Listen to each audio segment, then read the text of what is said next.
I should like to tell you that I have seen some of the experiments shown in this film actually carried out at the All-Russian Physiological Congress. As you can imagine, technique is everything. Long ago, science established the fact that animal organs and tissues isolated from the whole organism can be maintained in a living state. But in order to achieve this, special artificial conditions must be created.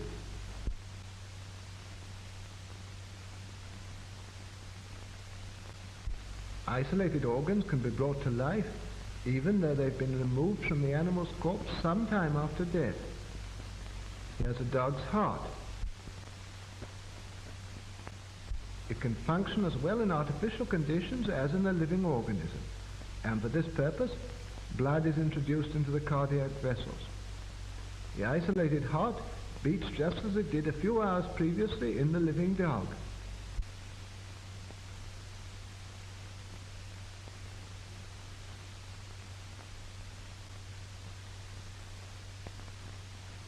The following experiment is conducted on lungs taken from an animal.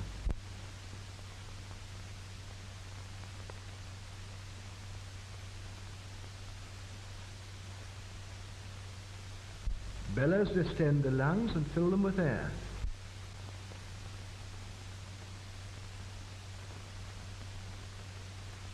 The venous blood is forced into the lungs by the action of the pump.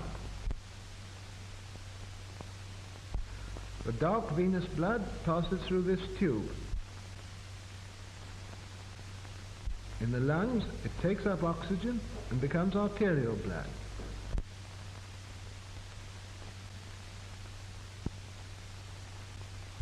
The isolated lungs breathe, producing the same chemical changes as in the living animal.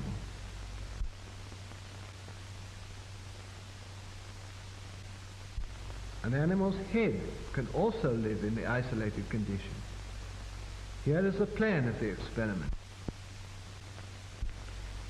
The arterial pump takes arterial blood from the reservoir to the head, while the venous pump drains off the venous blood. The blood is arterialized in the reservoir, where there is a steady flow of oxygen.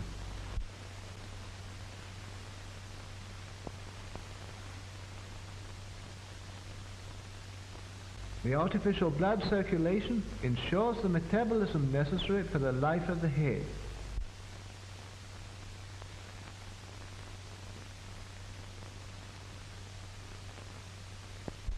The isolated head lives on for hours and reacts to external stimuli.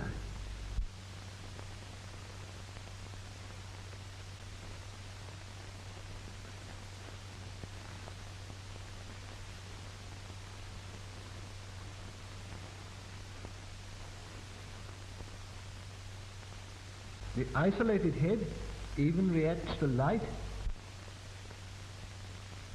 and to sound.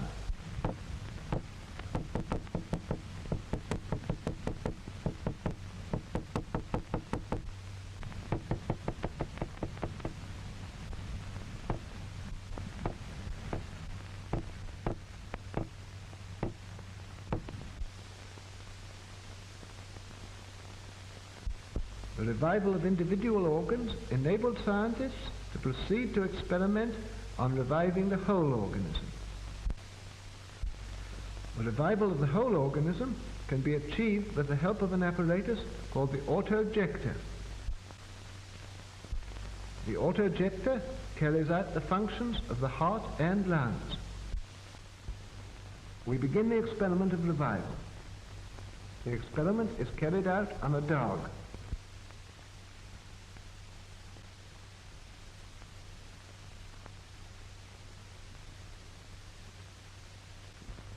A substance which prevents clotting is introduced into the animal's blood. The dog is under an anesthetic. It doesn't feel pain. No interruption of the animal's normal functions has yet occurred.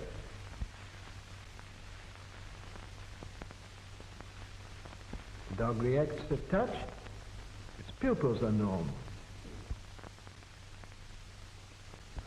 A special apparatus, the chymograph, registers the breathing and the function of the dog's heart. The pulse and breathing are normal. The experiment begins. All the blood is drained off through the carotid artery.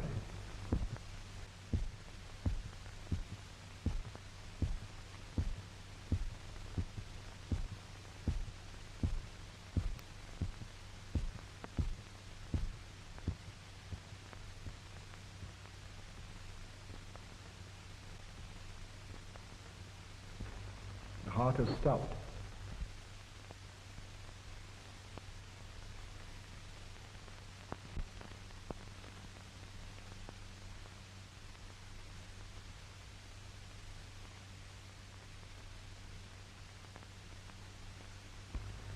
This is one of the animal's last gasps.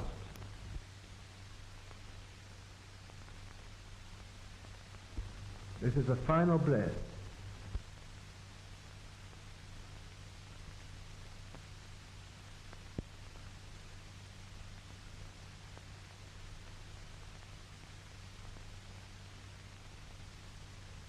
The dog is dead.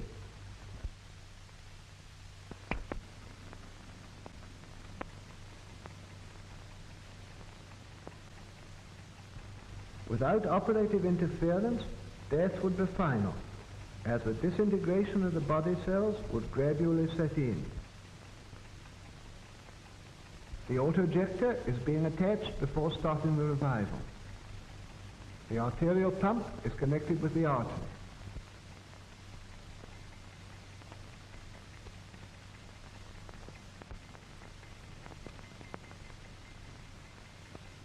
The venous pump is connected with the vein.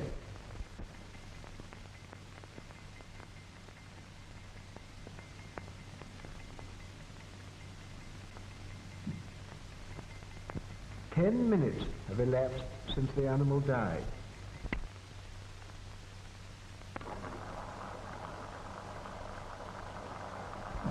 The blood removed from the animal is pumped back into its vessels by the auto-ejector.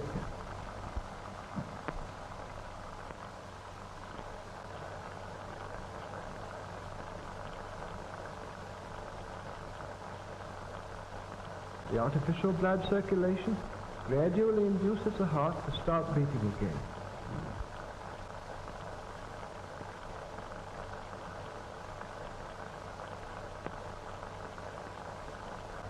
The heart's action begins to be normal.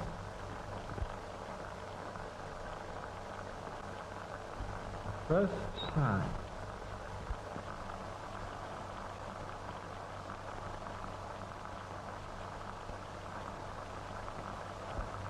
The respiration is gradually restored.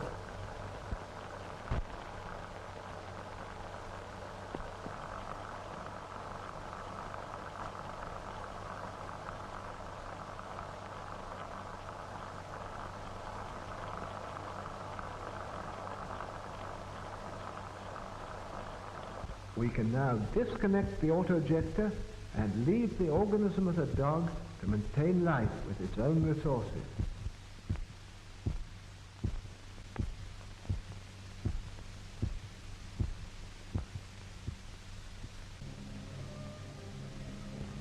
The dog is still weak and can't move.